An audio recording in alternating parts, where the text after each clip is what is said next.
So as we move into 2026, I'm beginning to think that it's high time we stop looking at, trying to criticize everything that government does without even understanding that we are also a part of the entire experience. I've observed also that Nigerians complain when, prices go up. That's very understandable. Nigerians also complain when prices come down. That's where it gets interesting for me. Prices increase. Nigerians will say that this government is wicked. Prices will drop. You see here Nigerians say that this is propaganda. Food prices become expensive. You hear people say we are suffering. Then when food gets cheaper, like we are currently experiencing, they would say, who is benefiting? Oh, it's not reaching us. I am yet to see, to observe. I am yet to testify that the prices of food is cheap in the market. So at this point, one just have to ask a very uncomfortable question. What exactly do Nigerians want? Do they want relief, or they just want a right to complain?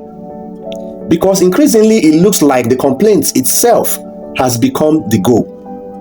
So here's the brutal irony Nigerians don't like confronting. The average Nigerian behaves exactly like the politicians they condemn, just without the power. Politicians cherry-pick facts. Nigerians do the same. Politicians defend their side blindly. Nigerians do the same. Politicians refuse accountability. Nigerians do the same. So we shout, our leaders are corrupt, yet justify cutting corners in our own lives. We shout, government is dishonest, yet exaggerate our suffering for sympathy. We shout, they don't listen to facts, yet we reject facts that don't align with our anger. So who exactly is the hypocrite here? In Nigeria, progress is not judged by outcomes. It is judged by emotion.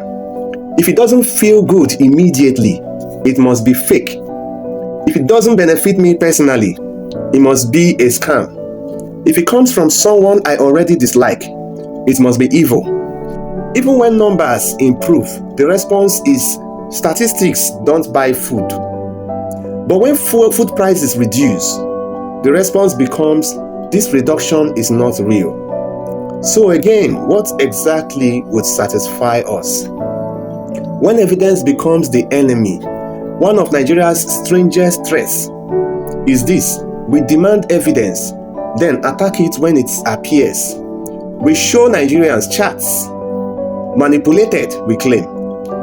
We show Nigerians timelines. This thing started before this government. Yet the same Nigerians will believe a WhatsApp voice note recorded in a moving bus with generator noise in the background because it confirms what they already want to believe. This is not intelligence. Rather, this is emotional loyalty to outreach. So anger becomes comfortable. If things improve, Nigerians feel robbed because improvement threatens the identity of suffering we've grown used to. So complaining gives moral superiority. Complaining gives social relevance. Complaining requires no responsibility. But solutions, those require patience. Consistency, that also requires discipline. Fair judgment, that requires honesty. And honesty we know is very expensive. So the question nobody likes answering is that if a government does everything you ask for and you still complain, was the government ever the problem alone? Because a nation that complains in both success and failure is not searching for progress. It is searching for validation of its frustration.